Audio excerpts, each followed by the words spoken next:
마태복음 6장 11절에서부터 13절까지입니다. 예수님이 가르쳐 주신 기도. 지난 시간에는 마태복음 6장 9절과 10절의 말씀을 통해서 크게 두 가지 사실을 배웠는데, 하나는 기도의 대상에 대한 것으로, 기도는 기도를 드리는 사람이 중심이 되는 것이 아니라 기도를 들으시는 하나님이 중심이 되어야 한다는 사실입니다. 그 다음은 강구하는 내용의 우선순위에 대한 것으로, 하나님의 나라와 뜻이 이루어지기를 최고의 우선순위로 놓고 기도를 해야 한다는 것입니다. 우리는 너무나도 자주 내 생각과 내 뜻을 이루기 위한 목적으로 기도를 드릴 때가 많이 있습니다. 그리고 내 기대와 소원의 내용을 강구하고 그것이 이루어지고 성취되어지는 것이 성공한 기도의 응답이라고 오해를 합니다. 그러나 예수님은 주기도문의 전반부 말씀을 통해서 참된 기도란 사람이 중심이 되지 않고 언제나 기도를 들으시는 하나님이 중심이 되어야 하고, 내 생각이 아닌 하나님의 뜻이 가장 우선시 되어야 함을 알려주셨습니다. 오늘은 예수님이 가르쳐 주신 주기도문에 대한 말씀을 공부하는 두 번째 시간입니다. 지난 시간에는 주기도문에서 가르치고 있는 기도의 공적인 영역에 대해서 배웠고, 오늘은 주기도문에서 가르치고 있는 기도의 사적인 영역에 대해서 살펴보려고 합니다. 기도의 공적인 영역이나 사적인 영역 모두 궁극적으로 하나님 백성들이 하나님 앞에 올려드리는 기도의 올바른 내용에 대한 것으로 볼 수 있습니다. 어떠한 기도의 내용을 가지고 하나님 앞에 나아가야 그 기도를 하나님이 기뻐 받으시는 것인가?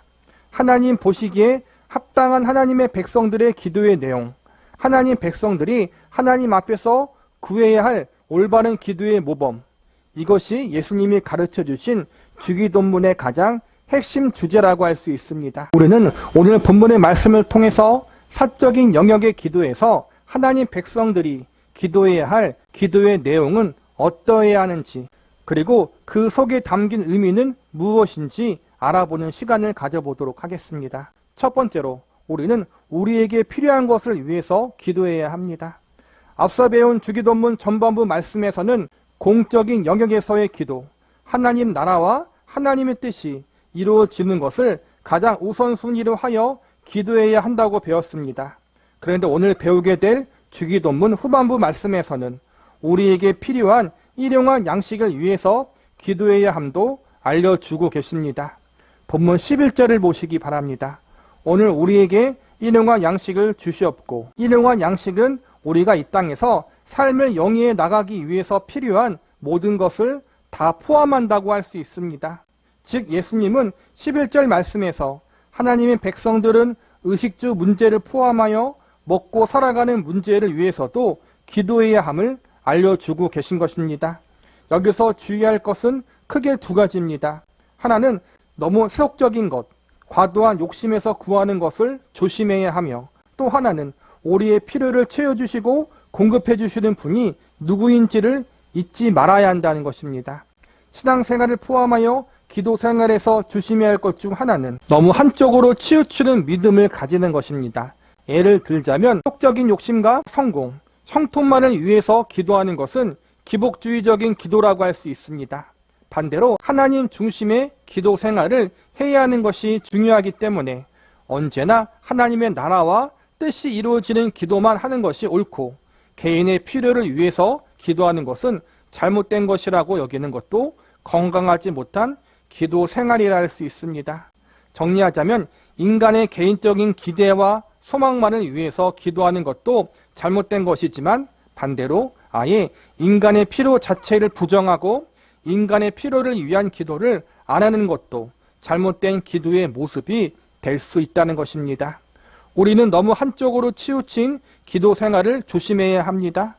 우리가 기도 생활을 함에 있어서 하나님을 중심에 두고 우리의 기도의 우선순위를 바르게 하고 있다면, 그 다음 우리의 개인적인 필요와 기대를 위해서 하나님 앞에 아뢰는 것은 괜찮습니다.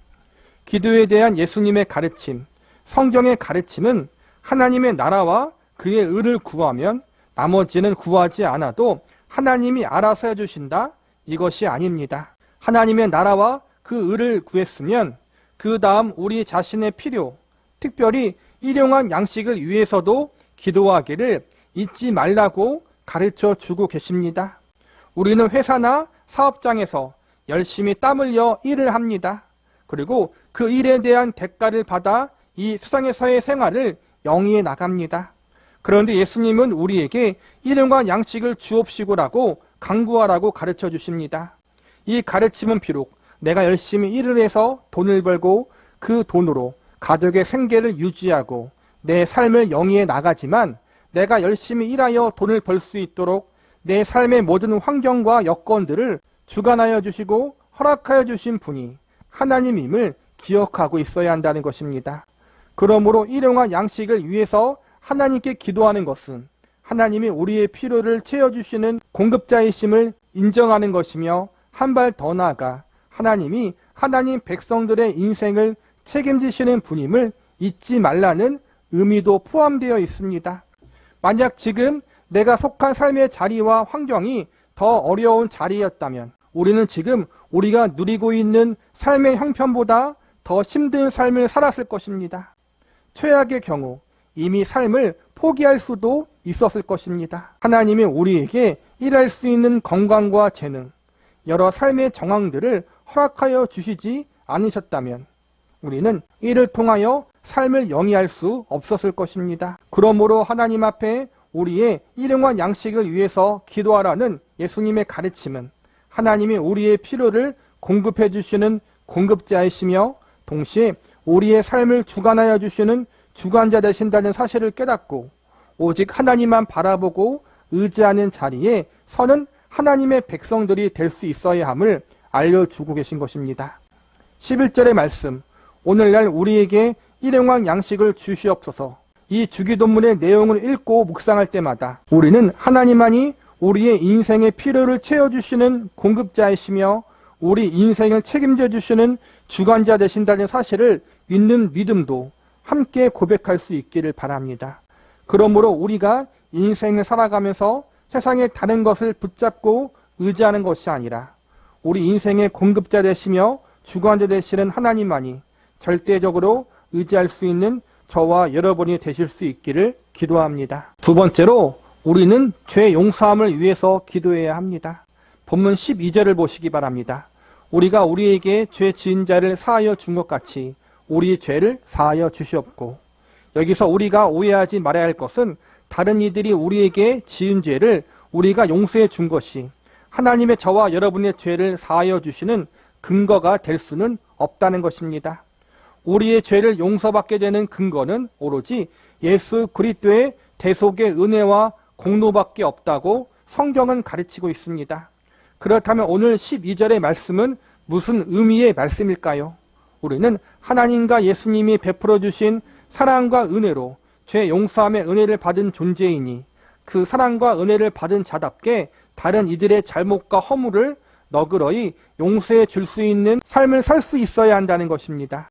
구원의 은혜, 죄 용서함의 은혜를 받은 하나님의 백성들은 자신들이 받은 은혜를 다른 이들에게 베풀 수 있는 삶을 추구하는 것이 마땅하다는 것입니다.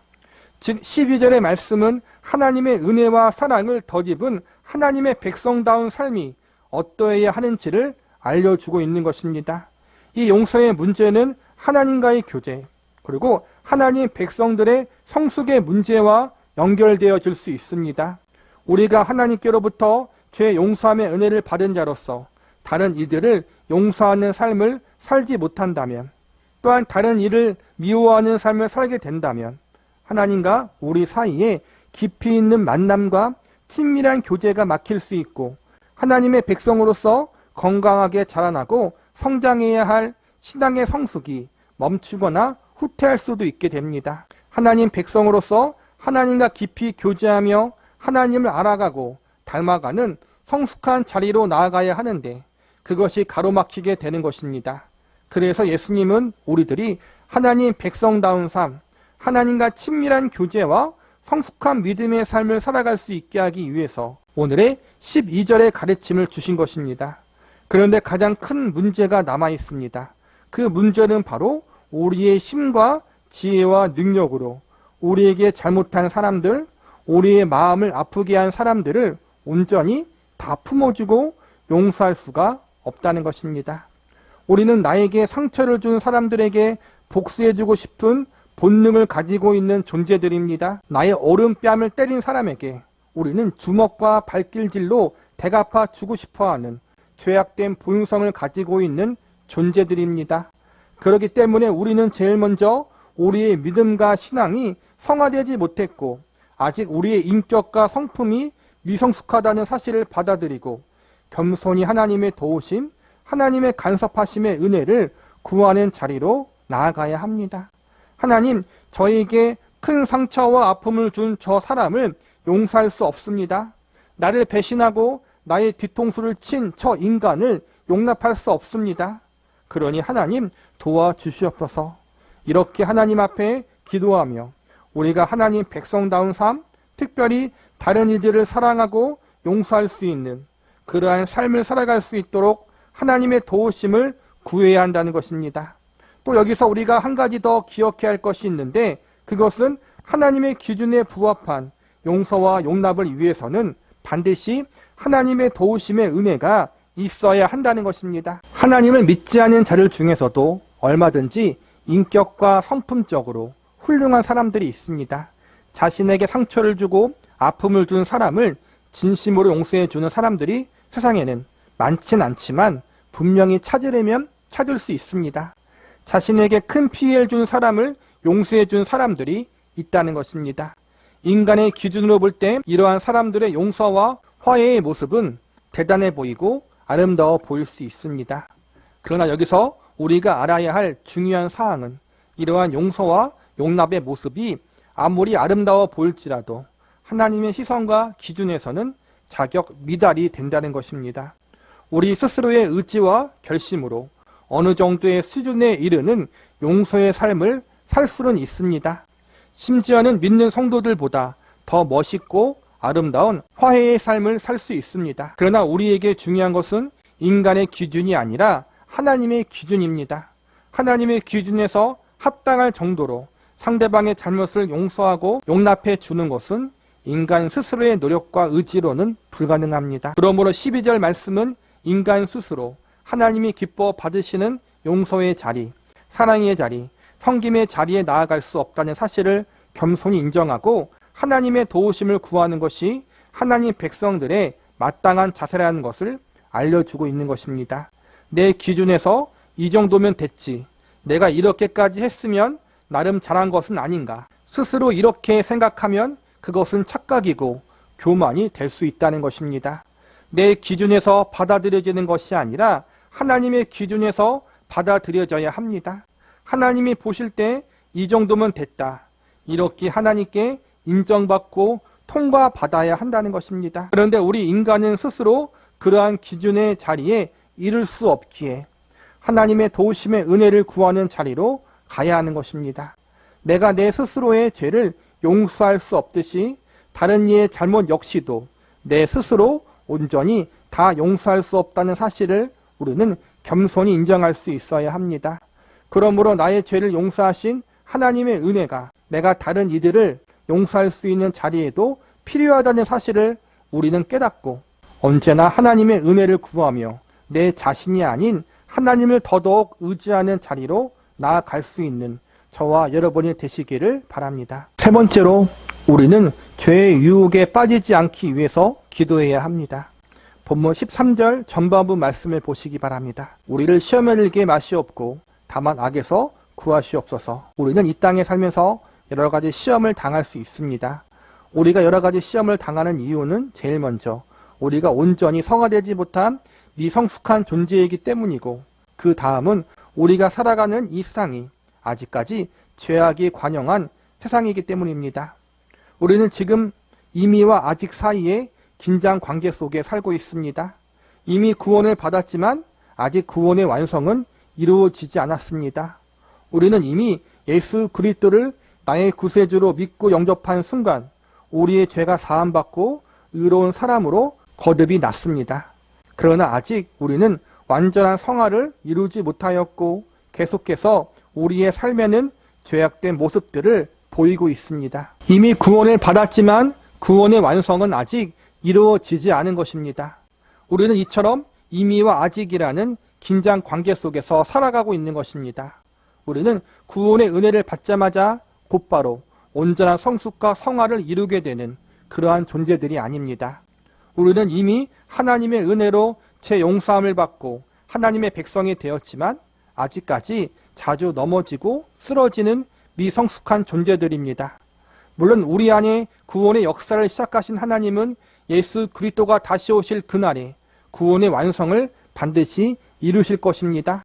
그러나 그 전까지 우리는 이미와 아직 사이에서 많은 연단과 시행착오를 겪으면서 살아갈 수밖에 없습니다. 그렇기 때문에 우리는 이 땅에서의 죄의 유혹과 시험에 빠지지 않도록 사탄이 주는 파괴적인 유혹과 시험에 미혹되지 않도록 하나님의 도우심의 은혜를 지속적으로 구하는 자리로 나아가야 합니다. 우리는 죄가 주는 시험과 사단이 주는 미혹을 모두 물리치고 이겨낼 능력과 지혜가 부족합니다. 그렇기 때문에 우리에게는 구원의 은혜도 필요하고 동시에 구원의 은혜를 받은 하나님 백성답게 살아갈 수 있는 은혜도 필요합니다. 우리는 구원받은 이후에도 여전히 살면서 크고 작은 죄를 짓습니다. 하나님 백성으로서 합당하지 않은 모든 것이 다 죄이기 때문에 우리는 여기서 아무도 자유로울 수 없습니다. 그렇기 때문에 우리는 늘 하나님 앞에 하나님 백성답게 살아갈 수 있기를 위해서 기도해야 하고 죄와 사단이 주는 시험과 미혹으로부터 우리가 지켜지고 보호되어 줄 수 있기를 위해서도 기도해야 합니다.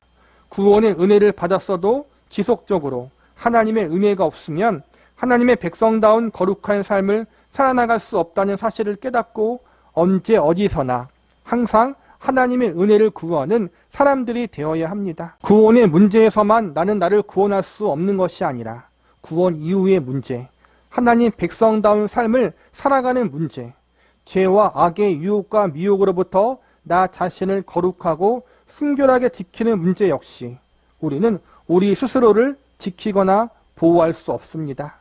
이러한 사실을 깨닫고 우리는 구원 이후의 삶, 하나님 백성들의 거룩한 삶, 믿음의 선한 싸움의 승리를 위한 삶을 위해서도 늘 하나님을 의지하며 그분의 도우심을 구하는 삶을 살아갈 수 있는 저와 여러분이 되시기를 기도합니다. 마지막으로 우리는 이 모든 것을 하나님의 영광을 위해서 기도해야 합니다. 주기도문의 마지막 말씀인 13절 후반부의 말씀을 보시기 바랍니다. 나라와 권세와 영광이 아버지께 영원히 있사옵나이다. 아멘. 예수님이 가르쳐 주신 모든 내용이 궁극적으로 향하고 있는 가장 중요한 방향, 중요한 초점은 결국 하나님의 나라와 권세와 영광을 찬양하는 것입니다. 하나님의 나라와 권세와 영광을 찬양한다는 것은 결국 오직 하나님 한 분만 모든 영광과 찬양을 받기에 합당하신 분임을 인정하고 고백하는 것입니다. 말씀 공부를 위해서 편의상 주기도문의 전반부는 공적인 영역의 기도, 후반부는 사적인 영역의 기도라고 나뉘었지만 궁극적으로 예수님이 가르쳐 주신 주기도문의 모든 내용의 초점은 하나님께 모든 영광을 돌리고 그 하나님을 찬양하는 것에 있습니다. 하나님의 이름이 거룩히 여김을 받으시는 것과 하나님의 나라가 임하는 것, 하나님의 뜻이 하늘과 땅에서 이루어지는 것, 또한 하나님께서 우리에게 일용할 양식을 공급해 주시고 우리의 죄를 사해 주시고 우리를 시험과 악에서 구하여 주시는 것, 이 모든 것을 하나님이 직접 이루실 것을 우리는 믿습니다. 우리의 기도가 능력이 있어서가 아니라 이 기도를 들으시고 응답하실 하나님이 능력이 있으시기 때문에 우리로 하여금 기도할 수 있도록 모든 상황과 환경을 섭리하여 주신 그 하나님의 신실하심과 성실하심을 신뢰하기 때문에 우리는 하나님을 향해 모든 영광과 찬송을 올려드릴 수 있습니다. 그리고 아멘으로 모든 기도를 끝마칠 수 있습니다. 물론 우리는 하나님이 우리의 기도에 대하여 어떠한 방식으로 응답하시고 이루실지는 온전히 다 알 수 없습니다. 그리고 우리의 기도가 우리가 생각했던 방법과 내용으로 이루어지지 않을 수도 있습니다. 우리의 기도가 우리가 기도했던 시기와 시간에 응답되지 않을 수 있습니다. 그러나 우리는 하나님의 방법과 계획이, 하나님의 시간과 때가 가장 정확하고 확실하다는 사실을 알고 있습니다. 하나님이 우리의 모든 기도를 다 듣고 계시고 하나님의 때 하나님의 방법으로 모든 것을 합력하여 선을 이루사 우리에게 유익이 되도록 역사하실 것을 우리는 믿습니다. 이러한 믿음, 하나님을 향한 신뢰가 있기에 우리는 기도를 허락하시고 기도할 수 있게 하신 하나님을 찬양할 수 있는 것입니다. 무엇보다 우리의 이 모든 기도, 예수님이 가르쳐 주신 이 주기도문을 들으시고 응답하실 하나님은 우리에게 아버지가 되십니다. 하나님을 아버지라 부를 수 있는 것은 하나님과 우리 사이가 매우 큰 사랑과 은혜의 관계로 맺어져 있음을 우리에게 알려주고 있는 것입니다. 아버지와 자녀의 사이는 혈연 관계로 서로 떼려야 뗄 수 없는 관계입니다. 마찬가지로 하나님 아버지와 하나님 자녀들의 사이는 예수 그리스도의 피와 생명으로 이어지고 맺어진 관계, 세상에서 가장 가깝고 깊은 관계인 것입니다. 그래서 성경은 그분의 독생자 외아들 예수 그리스도를 우리를 위해 아끼지 않으시고 십자가에 내어주신 하나님이 우리를 위해서 그 무엇을 아끼시겠느냐, 이러한 말씀으로 우리에게 위로와 소망을 주고 있습니다. 그러므로 우리의 기도는 결코 허공을 메아리치는 헛된 기도, 땅에 떨어져 낭비되는 기도가 될 수 없습니다. 우리의 아버지가 되시는 창조주 하나님, 전지전능하신 하나님은 성도의 기도를 통하여 일하시기를 기뻐하십니다. 하나님은 우리의 기도를 통하여 우리가 하나님의 일에 동참하시기를 원하고 계십니다. 우리가 기도하지 않고 하나님의 일에 동참하지 않아도 하나님은 그분이 계획하시고 작정하신 일을 반드시 이루시고 성취하실 수 있는 전지전능하신 분이십니다. 그러나 하나님은 이 모든 것을 혼자 다 하실 수 있지만 우리가 하나님의 영광에 함께 동참하시기를 바라십니다. 왜 동참하시기를 바라십니까? 가장 가까이서 하나님을 만나고 목격하고 경험하기를 바라고 계시기 때문입니다. 하나님은 우리가 기도함으로 하나님의 일에 동참함으로 영광의 하나님이 어떠한 분이신지를 깊이 알기를 원하십니다. 그래서 일의 성취는 하나님의 첫 번째 목적이 아닙니다. 하나님의 제일 첫 번째 목표는 구원받은 주의 백성과 자녀들이 하나님을 알아가고 닮아가는 존재들로 자라나게 하는 것입니다. 하나님의 백성과 자녀인 우리들이 기도를 통하여 하나님의 일에 동참하고 그러므로 자신이나 세상을 의지하지 않고 하나님만 의지하는 자리에 이르도록 우리를 인도하십니다. 내가 믿고 섬기는 하나님이 어떠한 분이신지를 인격적으로 깊이 알아가고 닮아가는 자리로 이끄시는 것이 우리를 향한 하나님의 제일된 목적입니다. 즉 우리를 부르신 하나님의 형상을 담고 예수 그리스도의 장성한 분량에 이르게 하는 것이 하나님이 우리를 향해 갖고 계시는 제일 첫 번째 되는 목적과 목표인 것입니다. 이러한 사실을 예수님은 우리에게 알려주기 위해서 어떠한 마음의 자세와 태도로 그리고 어떠한 기도의 내용으로 하나님 앞에 나아가야 하는지 주기도문을 통하여 알려주시는 것입니다. 세상에서도 보면 아버지가 자식에게 좋은 기업을 물려주는 경우들이 있습니다. 근데 간혹 보면 부자 부모가 자녀에게 기업을 물려줄 때 제대로 준비시키지 않아 부모가 물려준 기업을 홀딱 말아먹는 경우들이 있습니다. 어떤 경우에는 기업은 잘 운영하나 인성과 성품이 문제가 많아서 사회적으로 큰 무리를 일으키는 경우도 있습니다. 하나님은 지혜로우신 분이기 때문에 우리가 그렇게 되기를 바라지 않으십니다. 지혜로운 아버지는 자식에게 기업을 그냥 물려주지 않고 기업을 물려받기에 합당한 존재로 훈련을 시킵니다. 기업을 잘 운영할 수 있는 실력과 동시에 인성과 성품의 교육도 함께 시킵니다. 하나님도 마찬가지입니다.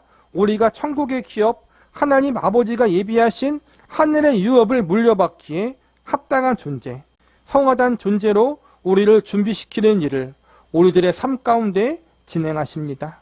그리고 이 과정 가운데 우리에게 기업을 물려주신 하나님이 어떠한 분인지를 알아가고 그분의 마음과 그분을 닮아가는 자들로 자라가게 하는 일을 함께 진행하십니다.